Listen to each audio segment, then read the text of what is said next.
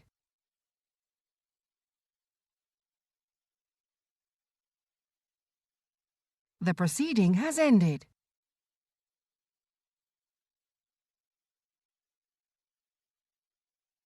The proceeding has ended.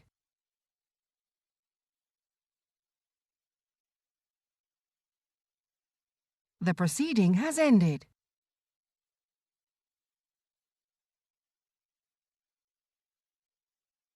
The proceeding has ended.